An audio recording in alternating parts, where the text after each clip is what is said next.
Hi everyone, how are you? I hope you all are good, you all are doing well. तो पढ़ाई कैसे चल रही है? सबसे पहले ये बताओ, पढ़ाई अच्छी चलनी बहुत जरूरी है क्योंकि मैं बार बार ये कह रही हूँ आपसे कि अब एग्जाम्स बहुत पास हैं तो पढ़ाई पर अच्छी चलना बहुत जरूरी है। अच्छी चलने का मतलब ये नहीं होता है कि आप बहुत अच्छा मतलब हर क्वेश्चन कर ले रहे हो, हर कॉन्सेप्ट कर ले रहे हो, वो गलत नहीं हो रहा। अच्छी चलने का ये मतलब है कि आप कंसिस्टेंट हो। ये नहीं कि एक दिन पढ़ रहे हैं 4 दिन का ब्रेक है। कंसिस्टेंसी जरूरी है और कंसिस्टेंसी से ही आधी चीजें हो जाती हैं। तो पढ़ाई अच्छी चलने का मेरा हमेशा ये मतलब होता है, आप कंसिस्टेंट रहो, अच्छे से अपना अपना जितना है आप अपना 100% दो, उसके बाद तो चीजें हो ही जाती है। ठीक है, तो let's start our new chapter, that is AP, arithmetic progression. ये चैप्टर आपके लिए बहुत न्यू है। अब तक इससे पहले हमने 9th में इसके बारे में कुछ ज्यादा कुछ नहीं पढ़ा है। एक मिनट, हाँ, सॉरी फॉर द इंटरप्शन। तो एपी, आज हम एपी के बारे में पढ़ेंगे। एपी बहुत नया है आपके लिए, जैसा मैंने बताया। अब 9th क्लास में आपने एपी के बारे में बिल्कुल पढ़ा होगा। एपी का full form arithmetic progression. AP एक इस टाइप एक ऐसा चैप्टर या एक ऐसी सीरीज जिसमें एक फिक्स नंबर से डिफरेंस होता है, लाइक 2, 4, 6, 8, 10, 12, 14 एंड सो ऑन। तो सब में जो डिफरेंस है वो 2 का है। एक फिक्स नंबर का डिफरेंस जब किसी सीरीज में होता है तो उसको हम कहते हैं arithmetic progression series, AP series. ठीक है, और एपी सीरीज जो ये डिफरेंस जितना का होता है, जैसे 2 का डिफरेंस सब में है, तो that is known as common difference, क्योंकि वो डिफरेंस सब में कॉमन है, that is the common difference. तो इस तरीके से हम एपी के बारे में पढ़ते हैं। एपी सीरीज का यूज क्या, एक फिक्स नंबर ऑफ वेरिएशन पढ़ने के लिए हम एपी का यूज करते हैं। फॉर एग्जाम्पल, अगर आपको कहा जाए कि आप किसी बैंक में अपना पैसा रखते हो तो आपको कुछ इंटरेस्ट मिलेगा हर ईयर पर परसेंट रेट के हिसाब से। कि मतलब वो कितना परसेंट रेट है, उस हिसाब से आपको हर ईयर में इंटरेस्ट मिलेगा, तो वो फिक्स है। तो that is the AP. AP की फॉर्मूला लगा के हम वहां पर वो कैलकुलेट करते हैं। ठीक है, तो इस तरीके से जो भी सीरीज के बारे में हम पढ़ते हैं, जो भी चीजें हम पढ़ते हैं या डेली लाइफ में भी जो भी कैलकुलेशन करते हैं, कि फॉर एग्जाम्पल 24 बनानाज 12 रुपीज के हैं, उल्टा बोल दिया, 12 बनानाज 24 रुपीज के हैं, तो एक बनाना कितने का होगा, तो आपने उसको डिवाइड करके एक बनाना 2 रुपीज का निकाला। That is the common difference. मतलब एक चीज पे जितना फिक्स है तो उतना उतना सब में आगे ऐड हो जाएगा। एक बनाना 2 का तो 2 बनाना 4 के, 3 बनाना 6 के, 2 2 रुपीज ऐड होते गए पर बनाना। ठीक है, तो दैट इज द एपी। ठीक, जो बेसिक इंट्रो है या जो भी है वो तो आपको समझ आ ही गया होगा कि एपी क्या है ना। चलो अब हम देखते हैं आपकी बुक के हिसाब से या एक्सरसाइज के हिसाब से कि एपी में क्या क्या दिया है। सबसे पहले तो ये जितनी सीरीज होती है और इसमें जो ये टर्म्स दिए होते हैं, फॉर एग्जांपल आई सेड 2, 4, 6, 8, 10, इन सबको हम कहते हैं ये है टर्म्स। और जो सबसे पहला होता है उसको हम कहते हैं फर्स्ट टर्म। ठीक है, इसको बोलते हैं फर्स्ट टर्म और इसको हम कहते हैं ए। ठीक, ये होता है सेकेंड टर्म। वैसे ही 6 होगा थर्ड टर्म। ठीक, this is the third term. ठीक, एंड 8 जो होगा that is the fourth term. ठीक, एंड सो ऑन। तो इस तरीके से हम करते जाते हैं। ठीक, फर्स्ट टर्म होता है ए। ओके, अब देखो ए के बाद इसमें जो कॉमन डिफरेंस है, अगर आप देखोगे तो डिफरेंस आ रहा है, तो अगर इन दोनों का डिफरेंस निकालोगे डी दैट इज 4 - 2, वो आएगा 2। तो इसको डी से डिनोट करते हैं, इसको बोलते हैं कॉमन डिफरेंस। और वो डिफरेंस सब में सेम आएगा। ठीक, वो डिफरेंस चाहे इसमें देख लो, 6 - 4 2, 8 - 6 2, 10 - 8 2। अब ये मत कर देना 10 - 6, एक टर्म छोड़ के नहीं, हर एक इंडिविजुअल टर्म के बीच में जो डिफरेंस है that is the common difference. समझ आया? पहले जो बेसिक है ना वो अगर आप समझ जाओगे, आधा काम वहीं से हो जाता है। बेसिक आप समझ जाओ, एक्सरसाइज आराम से कर ले जाओगे।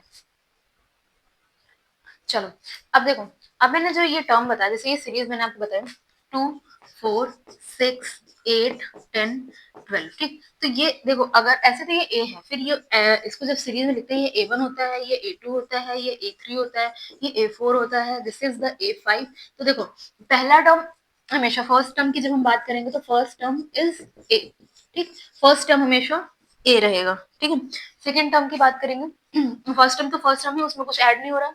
सेकेंड टर्म की जब हम बात करेंगे तो सेकेंड टर्म आपका होगा ए प्लस डी, क्योंकि वहां पर कॉमन डिफरेंस आ जाएगा, ठीक। इसी तरीके से सीरीज में चलते चलेंगे, सेकेंड टर्म में ए प्लस डी, थर्ड टर्म जो बेटा आपका होगा, थर्ड टर्म आपका हो जाएगा ए प्लस टू डी, ठीक है। वैसे ही फोर्थ टर्म में जब जाएंगे हम, तो जो फोर्थ टर्म होगा that is a plus three D, इस तरीके से चलता जाता है, ठीक है। और इस तरीके से ही जो इस सीरीज को फॉलो करता है, दैट मीन्स कि सबसे पहला क्वेश्चन जो आपका आएगा वो ये आएगा कि आपको चेक करना है ये सीरीज एपी सीरीज है या नहीं। तो कॉमन डिफरेंस अगर सेम है, कॉमन डिफरेंस अगर दोनों में सेम है, तो वो सीरीज एपी सीरीज को फॉर्म कर रही है और उस सीरीज को हम एपी सीरीज बोलेंगे, ठीक है। तो देखो, अगर हम डायरेक्टली स्विच करते हैं एक्सरसाइज में, बहुत इधर उधर की बात करने से ज्यादा, देखो एप्लीकेशन जैसे जैसे करते जाओगे वैसे वैसे आपको इसके यूज और किस तरीके से कौन सा फॉर्मूला लगाना है वो आपको पता चलता जाएगा, तो वो मैं करवाती हूँ। खुल जा भाई,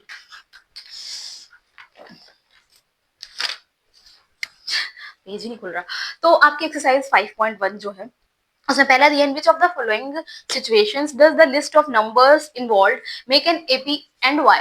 आपको पहले बताना है, देखो द के taxi fare after each kilometre when the fare is 15 for the first kilometre and additional 8 for each kilometre. देखो मैंने आपको बताया कि एक तो पहला फिक्स दिया जाएगा, दैट इज जैसे सीरीज में भी देखो, पहले आपको मैंने यहाँ पे 2 दिया है, एक 2 दिया, उसमें कॉमन डिफरेंस इक्वल ऐड कर रहा है। पहली सिचुएशन ये कह रही है कि जो फेयर है, टैक्सी फेयर है, वो 15 रुपीज है, बट हर एक किलोमीटर के बाद 8 8 8 8 रुपए बढ़ते जाएंगे। फॉर एग्जाम्पल 15 पहले के लिए आप 8 किलोमीटर और चले तो इसमें 8 ऐड हो जाएगा, 23। फिर आप 8 और चढ़े, 8 3 11, 31, 31 ही होगा ना, 23 है, 8 3 11, हाँ 31। फिर आप 8 किलोमीटर से 30, तो ये देखो मैंने क्या कहा था, एपी एपी तभी होगी जब कॉमन डिफरेंस सेम हो, हर एक 8 किलोमीटर के लिए यहाँ पर वो उसको फॉलो कर रहा है, तो दैट मीन्स कि ये एपी का फॉर्म करेगा, और वाई का आंसर यही होगा क्योंकि वो हर एक जो कॉमन डिफरेंस है वो उसका फिक्स है, दैट्स वाई ये एपी का फॉर्मेशन कर रहा है। सेकंड कंडीशन आपसे कह रहा है the amount of air present in cylinder when vacuum pump remove 1/4 of air remaining in the cylinder, amount of air present in a cylinder, जितनी अमाउंट, और वो 1/4 को रिमूव कर देती है, उस केस में ये एपी फॉर्मेशन करेगा कि नहीं। देखो यहाँ पर किसी सीरीज के बारे में नहीं बात किया है, ठीक है, यहाँ पर किसी भी सीरीज के बारे में बात नहीं किया है ना। तो अब क्या है, जब वॉल्यूम वॉल्यूम उसका वी है, और एक बात बताओ, वॉल्यूम से फिर वो 1/4 रिलीज कर देगा, तो ये हो जाएगा 3/4 वी। फिर इसमें से जब क्या 4 on 4 और मैं 3/4 वी, ठीक, फिर इसमें से वो रिलीज कर देगा 1/4, तो ये तो फिर ये कितना आएगा 2v, तो ये कभी भी फिक्स नहीं आएगा, ठीक। तो इसलिए ये एपी का फॉर्मेशन नहीं करेगा। The cost of digging a well after every metre of digging when it cost 150 for the first metre and rise by 50 rupees by each subsequent metre. ये भी वही बात है जैसे टैक्स वाला था कि 150 रुपीज फर्स्ट मीटर के लिए, लेकिन हर एक मीटर स्क्वायर बढ़ने पर 50 रुपीज बढ़ जाता है, पहले 150, देन 50 ऐड होगा 200, देन 50 ऐड होगा 250, देन ऐड होगा 300। दैट मीन्स कि यहाँ पर फिक्स नंबर ऑफ डिफरेंस दिया हुआ है, दैट मीन्स कि ये एपी का फॉर्मेशन करेगा, है ना। अगला इसमें कह रहे हैं the amount of money in an account every year 1000 is deposited at compound interest of 8% पर month। अगर आपको कंपाउंड इंटरेस्ट का फॉर्मूला पता हो, मैं यहाँ लिख देती हूँ, a is equal to P 1+r/100 to the power n। तो पहले ईयर तो ये 8 रहेगा, सपोज फर्स्ट ईयर में जो होगा, ये कुछ भी प्रिंसिपल हो, प्रिंसिपल शायद 10,000 दे रखा है, 10,000, ठीक है, और फिर 1+8/100 फर्स्ट। लेकिन जब सेकेंड ईयर में आएगा तो इसका स्क्वायर हो जाएगा, ये जाएगा 10,000, मतलब यहाँ जो भी प्रिंसिपल बन रहा होगा उसको ऐड करके, प्रिंसिपल तो सेम रहेगा, फिर उसके बाद ये हो जाएगा 1/8/100 to the power square. Visible है, हाँ है, अभी तो है। तो यानी कि फर्स्ट ईयर में ये जो एन होता है हर ईयर बढ़ता जाता है, एन फर्स्ट ईयर, एन फिर सेकेंड ईयर में second, third year 3, fourth year 4, ठीक है, उस हिसाब से ये बढ़ता जाएगा। तो उस केस में क्या होगा, उस केस में आपका ये चीज हो जाएगी कि हर ईयर जो बढ़ रहा है तो इक्वल नहीं आएगा ना, और जब इक्वल नहीं आएगा तो ये एपी का फॉर्मेशन नहीं करेगा। ठीक, तो इस तरीके से पहले आपको पता होना चाहिए कि एपी कब बन रही है कब नहीं। ठीक है, समझ आया। देखो अगला क्वेश्चन दे रखा है आपकी एक्सरसाइज में, that is the question number 2। हम एक्सरसाइज 5.1 कर रहे हैं बाय द वे, हमने क्वेश्चन कर भी लिया। क्वेश्चन 2 है, find the write the first four term of the AP where A and the common difference is given. First question आपको जो दे रखा है, a is equal to 10 and d is equal to 10। Common, मैंने आपको क्या बताया था, ए फर्स्ट टर्म ए ही होता है, सेकेंड टर्म होता है मतलब a2 जो है, a1 जो है वो a होता है, a2 जो होता है a plus D, a3 a plus 2d, a plus 2d, a4 a plus 3d, a5 a plus 4d, है ना। तो यहाँ तो ये तो 10 होगा, a प्लस डी यानी 20, a प्लस 2d यानी 10 प्लस 10 इंटू 2 यानी 20, 10 30, है ना। फिर a यानी कि 10 4 3 इंटू 10 दैट इज की ये 30 10 40, ठीक। a 10 4 into 10 that is 40 then 50। ये हो गए फर्स्ट फोर टर्म्स, ठीक। वैसे सेकेंड पार्ट अगर हम देखेंगे तो a is equal to -2 and d 0। अब जब वो a -2 ही है और d 0 है तो इसमें और कोई टर्म होंगे नहीं, क्योंकि इसी में भी 0 ऐड करोगे वही घूम फिर के आएगा, तो और कोई टर्म नहीं होगा। ये एपी का फॉर्मेशन एज सच नहीं करेगी, क्योंकि इसमें कोई सीरीज ही नहीं बनेगी, d 0 है, ठीक। नेक्स्ट है थर्ड, a 4 d माइनस का 3, a 4 है d माइनस का 3 है, तो उसमें आपको बताना है एपी फॉर्मेशन करना है ना। तो यहाँ पर क्या है, a4, तो देखो a जो है 4, a1 जो हो जाएगा a प्लस डी यानी कि 4 प्लस माइनस का 3, 4 माइनस का 3 प्लस माइनस माइनस 4 माइनस 3 यानी कि 1, a2 a प्लस 2d यानी 4 प्लस 2 इंटू -3 यानी -6 प्लस 4, मैं दिखा देती हूँ, 4 -6 माइनस प्लस माइनस माइनस का 2, a3 a प्लस 2d, मैंने क्या कर दिया है, a plus D a plus 2d, कुछ तो गलत किया है, नहीं नहीं, ये होता है a1, ये होता है a2, ये होता है a3, ये है a4, ठीक। तो a1 तो a ही था ना, क्योंकि 3d, तो a 4 है प्लस 3 इंटू डी माइनस का 3, ठीक, क्योंकि डी तो वही है, तो 4 माइनस 9 यानी -5, ठीक। a5 a प्लस 4d, तो a यानी 4 और 4 इंटू -3 यानी 12, 4 माइनस 12 यानी कि -8, ठीक। That's the next four terms, ठीक। नेक्स्ट फोर मैंने ये चार निकाल दिए, अगर आप इसको काउंट करोगे तो यहीं तक होंगे। वैसे नेक्स्ट फोर बोल रहे हैं तो A5 तक हम जाएंगे, ठीक है। नेक्स्ट फोर हम 5 तक जाके कंप्लीट करेंगे, ठीक है। आई गेस इतना समझ आएगा। मैं एक पॉइंट वाला बता देती हूँ, उसमें एक पॉइंट वाला है, हो सकता है आपको उसमें प्रॉब्लम आए, तो इसलिए मैं पॉइंट वाला बता देती हूँ।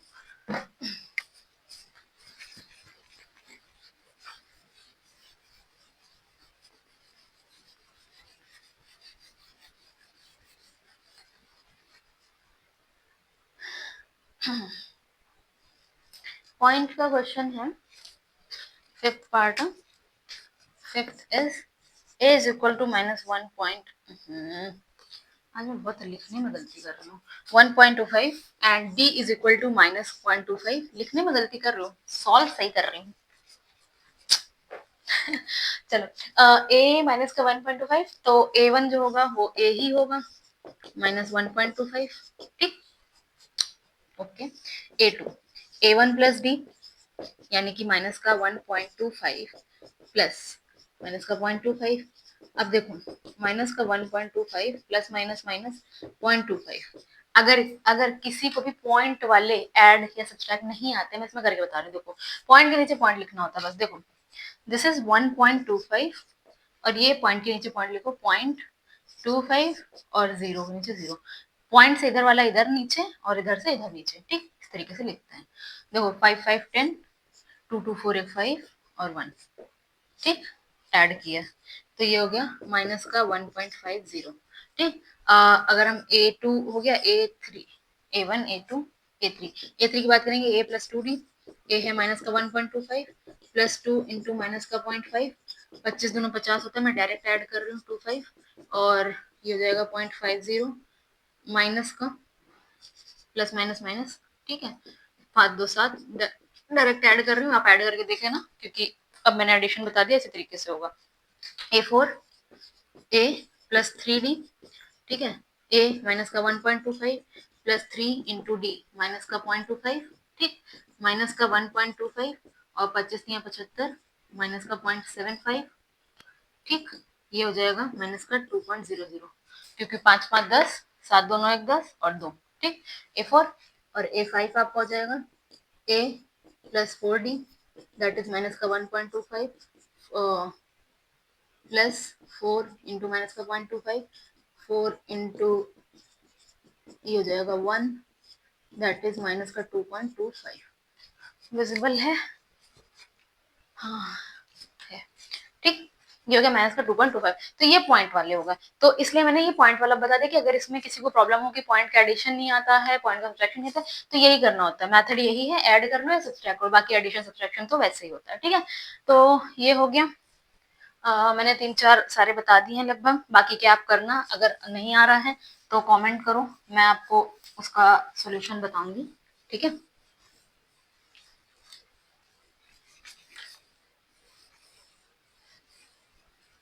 चलो आगे देखते हैं।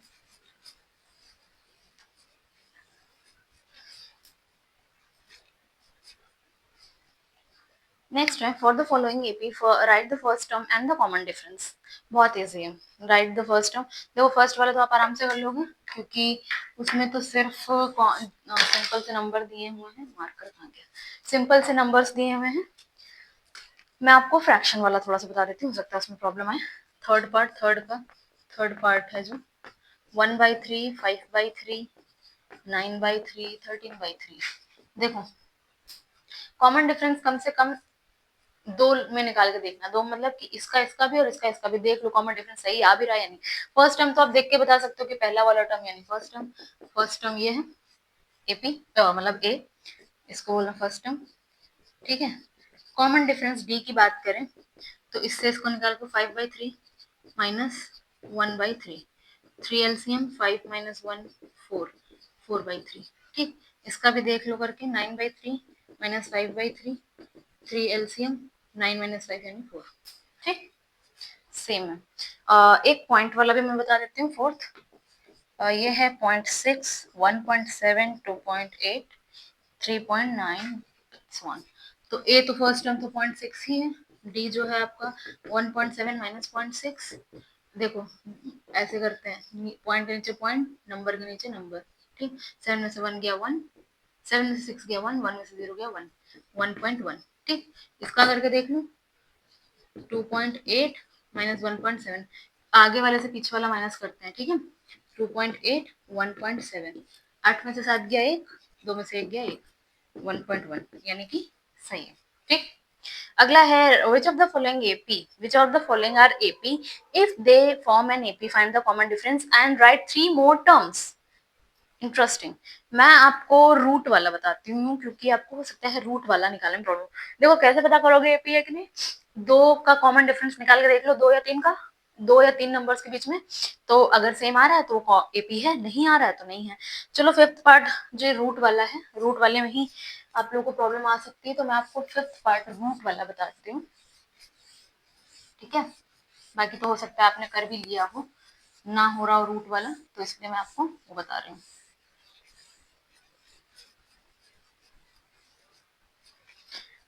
फिफ्थ है 3, अगला है 3 प्लस रूट 2, अगला है 3 प्लस 2 रूट 2, 3 प्लस 3 रूट 2, ठीक। अगर ये एपी देखो, और नेक्स्ट 3 टर्म भी बताने, पहले हम देखते हैं एपी है नहीं, इनका डिफरेंस निकाल के देखो, 3 प्लस रूट 2 माइनस 3, 3 में से 3 गया, रूट 2 बचा, है ना।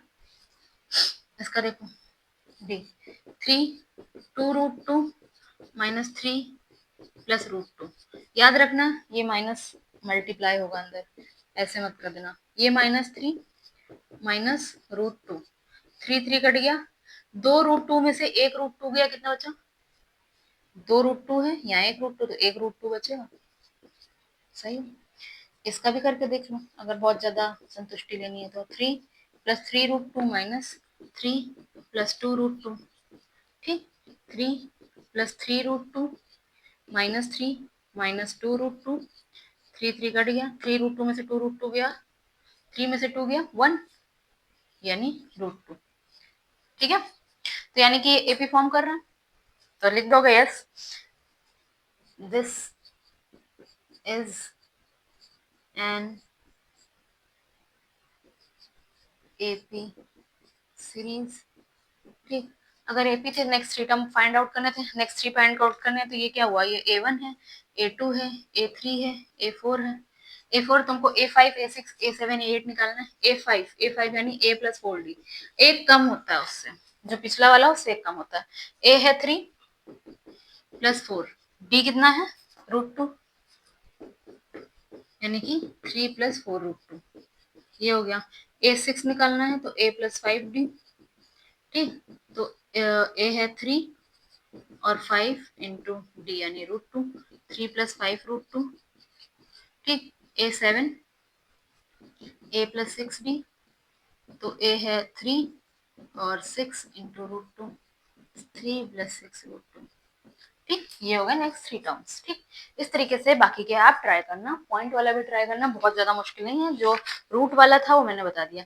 ये सारे क्वेश्चंस आप ट्राई करना, अगर नहीं हो रहे हैं तो मैं नेक्स्ट लेक्चर में आपको सारे क्वेश्चंस कराऊंगी, but at least you have to try, आपको ट्राई तो करना ही चाहिए। तो थोड़ा बहुत आपको एपी समझ आएगा, एपी है क्या, किस तरीके से निकालना है, फर्स्ट टर्म क्या होता है, कॉमन डिफरेंस का। अब तक मैंने एपी का फॉर्मूला नहीं बताया, अब तक मैंने सिर्फ आपको बेसिक्स बताया कि एपी एग्जैक्टली है क्या, कहाँ से क्या करना है। पहले आपको इतना तो पता होना चाहिए कि फर्स्ट टर्म क्या है, कॉमन डिफरेंस क्या है, आप बता भी पाओ कि ये एपी है या नहीं है, ये सारी चीजें। ठीक है, ये सारी चीजें क्लियर होंगी तब आप बाकी की चीजें और कर पाओगे। ठीक है, तो आप इतना करो, और 5.1 में जो मैंने भी पीछे छोड़े हुए क्वेश्चंस हैं उसको ट्राई करना। नहीं आ रहा है, मैं नेक्स्ट लेक्चर में जरूर से जरूर कराऊंगी, but you have to try once.